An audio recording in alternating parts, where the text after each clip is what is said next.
الحمد للہ رب العالمین والعاقبۃ المتقین والصلاۃ والسلام علی سید الانبیاء والمرسلین وعلی آلہ وصحابہ اجمعین اما بعد فاعوذ باللہ من الشیطان الرجیم بسم اللہ الرحمن الرحیم۔ فرمان مصطفیٰ صلی اللہ تعالیٰ علیہ وآلہ وبارک وسلم، جو مجھ پر درود پاک پڑھنا بھول گیا وہ جنت کا راستہ بھول گیا۔ صلو علی الحبیب صلی اللہ تعالیٰ علیہ وآلہ وبارک وسلم۔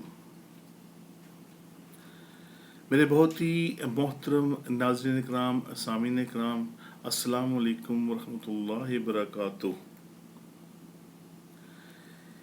ایمان کا مزہ کیا ہوتا ہے؟ ایمان کا مزہ کسے کہتے ہیں؟ اور ایمان کا مزہ تو صرف وہی شخص پا سکتا ہے جو واقعی صاحب ایمان ہو، اور وہ شخص ایمان کا مزہ کیا جانے جو محض صرف زبان سے تو ایمان کا دعویٰ کرتا ہے لیکن دل سے اس پر یقین نہیں رکھتا۔ تو وہ شخص ایمان کے مزے سے کیسے لطف اندوز ہو سکتا ہے؟ نبی پاک صلی اللہ تعالیٰ علیہ وآلہ وسلم کا فرمان ذی شان ہے، اس شخص نے ایمان کا مزہ پا لیا جو اللہ کے رب، اسلام کے دین اور محمد صلی اللہ تعالیٰ علیہ وآلہ وبارک وسلم کے رسول ہونے پر دل سے راضی اور مطمئن ہو گیا۔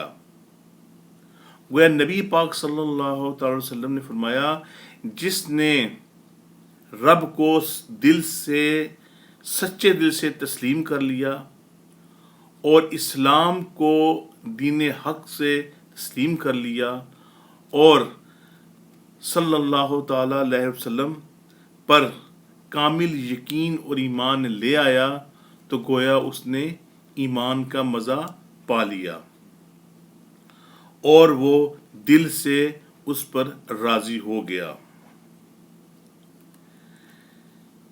ایمان کا مزہ اس نے پایا جس نے اللہ کو اپنا رب مانا اور دل کی گہرائیوں سے اس طرح مانا کہ اس کا دل اللہ کو رب ماننے پر راضی اور مطمئن ہو گیا۔ وہ صرف اسی کو آقا تسلیم کر کے اسی کی بندگی کرتا ہے، اسی سے مدد چاہتا ہے اور ہر مشکل میں اسی کو پکارتا ہے، اور وہ صرف اسی کو رضا کا طالب ہے۔ ایمان کا مزہ اس نے پایا جس نے واقعی اسلام کو اپنے دین، اپنی طریقہ زندگی اور اس کا دل پر راضی اور مطمئن ہو گیا کہ اسلام ہی دین حق ہے اور یہی اس کی فلاح اور کامرانی کا ضامن ہے۔ اسی پر چلنے سے اس کو نجات ملے گی۔ ایمان کا مزہ تو اس نے پایا جس نے واقعی پیارے آقا صلی اللہ تعالی علیہ وسلم کو اپنا رسول مانا اور دل و جان سے آپ صلی اللہ تعالی وسلم کی پیروی کرتا رہا اور کرتا رہے گا۔ اس کا دل پوری طرح اس پر مطمئن ہے کہ رسول اللہ صلی اللہ تعالی وسلم کی پیروی میں ہی دنیا کی کامیابی اور آخرت کی فلاح ہے۔ وہ دل کو پوری آمادگی اور رغبت کے ساتھ سنت محمد صلی اللہ تعالی وسلم پر اس کی اتباع کرتا رہے اور اتباع رسول میں ہی سکون اور اطمینان ہے۔ اور اگر اس کا دل ان چیزوں سے ہٹ گیا تو وہ اسلام کے مزے سے دور ہو گیا۔ اسلام نے ہمیں بہت سے ایسے انداز بتائے جس سے ہم دنیا اور آخرت میں ہم بھلائیاں حاصل کر سکتے ہیں۔ اسلام نے ہمیں بچوں سے پیار کرنا سکھایا، اسلام نے ہمیں بڑوں کی عزت کرنا سکھایا، اسلام نے ہمیں اپنے آپ پر مضبوطی یہ سکھائی کہ ہم ایک دوسرے سے پیار محبت کریں۔ اسلام نے سکھایا کہ ایک دوسرے کو تحائف دیں، اور یہ اسلام کون لے کے آیا؟ یہ پیارے آقا صلی اللہ تعالی علیہ وسلم لے کے آئے، اور نبی پاک صلی اللہ تعالی علیہ وسلم نے ہی ہمیں یہ ساری تعلیم دی۔ اور اگر ہم اس تعلیم سے بھٹک گئے تو پھر راستہ بھول گئے، پھر ہم اپنی پٹری سے اتر گئے۔ اللہ رب العزت نے پیارے آقا صلی اللہ تعالی علیہ وسلم کو ہم میں بھیجا اور ہماری اصلاح کے لیے بھیجا۔ نبی پاک صلی اللہ تعالی وسلم کی سیرت اٹھا کے دیکھیں، آپ کو اس میں ہر طرح سے خوشیاں ہی خوشیاں ملیں گی۔ نبی پاک صلی اللہ علیہ وسلم کی سیرت میں ہر ایک کے ساتھ بھلائی ہے۔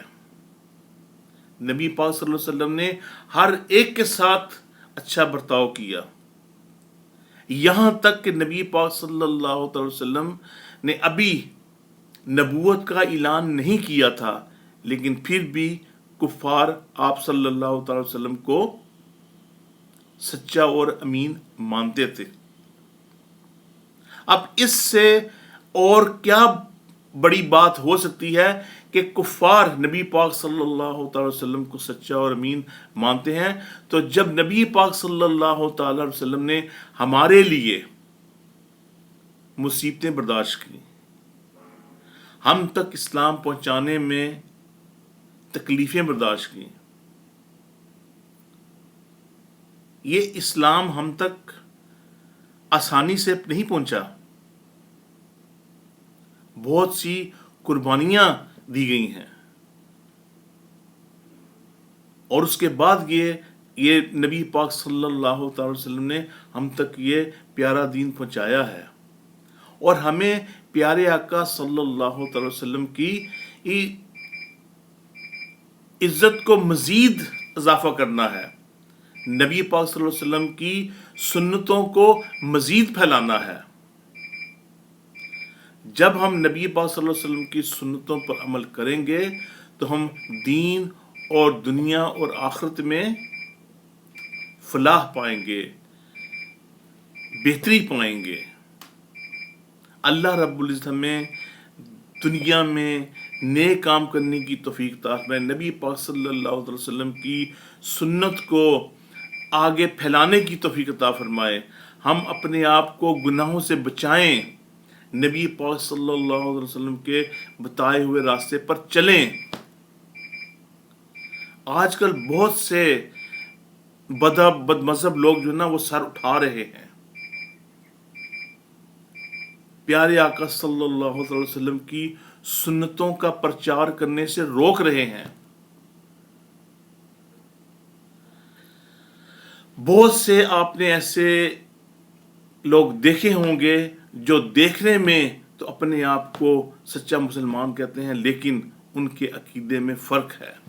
اللہ رب العزت کو اپنے عقیدے پر قائم رہنے والا بنا دے، ہمیں سچا مسلمان بنا دے، ہمیں گناہوں سے دور فرما دے۔